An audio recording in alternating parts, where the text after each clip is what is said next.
Welcome to Unfiltered, the grand final edition. The end of the season has come around, the Melbourne Storm being crowned deserved champions by putting the Cowboys away 34 points to 6.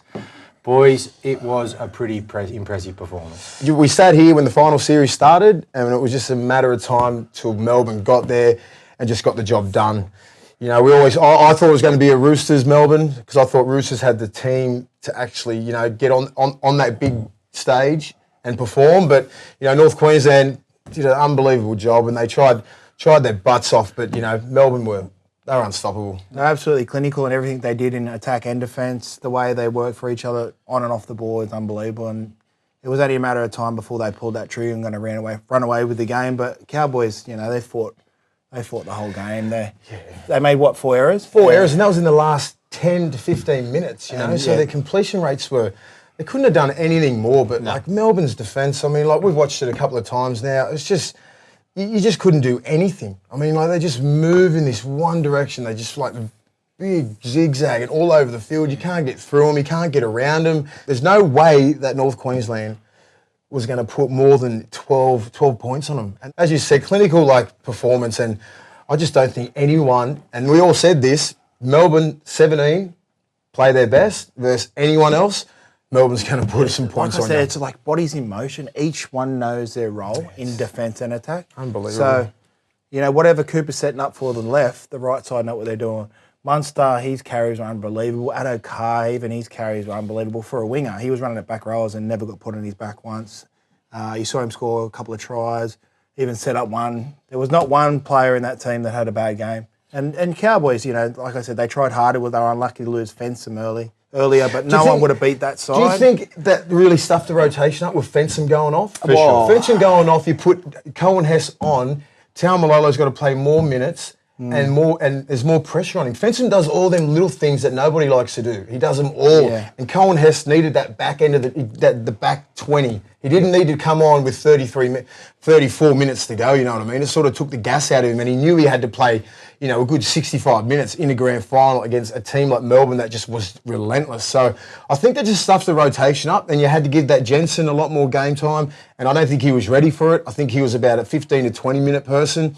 Cohen Hess could play a good 40 to 50, but Taumalolo had to play 60 to 70 minutes, and it just really stuffed their rotation up. I don't think it really would have bothered the score, but I think it played a little bit in just the way they just kept going through the middle, and it just kept going. They turned them around. At the back end of the back 20, they put 18 points on them. The first 18 minutes, it was end to end. Yeah. You know, there was only probably one line break from the Storm. I think Harris went through. Bromwich went through. 2, yeah. And it's just, you just have to play for 80 minutes. You can't. We said at the time that it would take probably a full strength Roosters side playing the best they could for that full 80 minutes to challenge Melbourne. And Melbourne to slip up. And now the Cowboys needed everything to go right for them. They lose Fensom in the first 3 minets, and that was a horrible break. I hope he's all right. Yeah, same. It's, you know, I like with the green whistle and the waving. That was a nice little touch. Green whistle will make you wave. Don't worry about that. But, you know,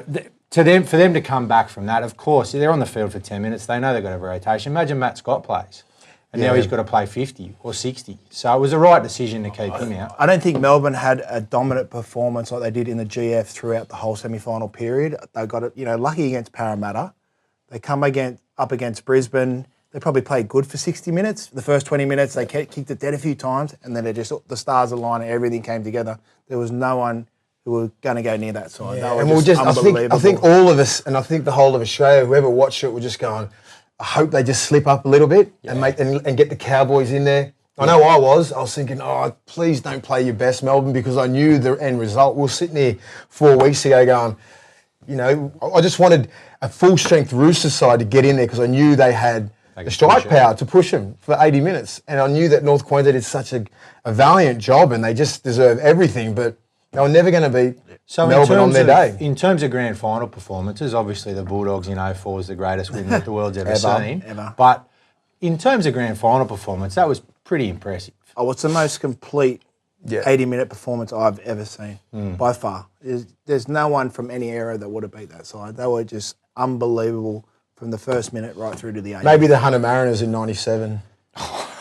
Did they make the grand final? World Club Challenge. I think they would have given him a fair run. I'm telling There you. you go, Hunter Is there a Mariners. club you haven't played for? Mate. Honestly. Yeah, Melbourne Storm. So in terms of 80-minute performances, Billy Slater was awarded the Clive Churchill Medal. There's always conjecture about medals like this, especially in 04 when you won it. There was a lot of Tony Grimaldi should have definitely got it that year. But look, Slater's first half was phenomenal. There's no question that it was an amazing performance. But in the second half, Cameron Smith grabbed that game by the scruff of the neck. Yeah. They got it wrong like 04. And I think Smitty... I'm just here, mate. Oh, sorry. I was going to bring Clive with me, but it's too heavy. But you lost it. But I lost it in 04. Billy's... You could have given it to 2 or 3 players.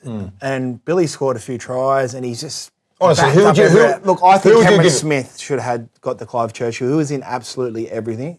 Everything comes off Cameron Smith, regardless. Billy Slater doesn't get the ball if Cameron Smith isn't creative. 100%. I think It's simple as that. Yeah, But I'm happy Billy getting it. I would have given it to Cameron Smith. I'm happy. I think Cameron Smith should have done the whole sweep. He got the Clive Churchill. He won a grand final. He's got the Dally M. He would have got Player of the Year down in Melbourne. He deserves everything. He should have got Rugby League Player of the Year. Prime Minister. He'd go for PM if he wants, but he should have swept every single award because he had that much of an outstanding year. No disrespect to Billy, he's a great player and he played outstanding. And it's a great story. Yeah, and a great story. Billy, I I got no qualms with Billy getting it, but Cameron Smith was a 10 out of 10. His performance was ridiculous. He made over 100. He made 130 metres. He made more metres than Jason Taumalolo, who's been an absolute beast in this whole season. Yeah. You know what I mean? So that just goes to credit him how much he's done. His kicking game, he kicks goals. He plays for 80 minutes. It's just like I can't wrap him enough. He's 34 With an years old. accountant's body, he's got the worst rig in the world, but he just keeps on performing. He's got great pins, but.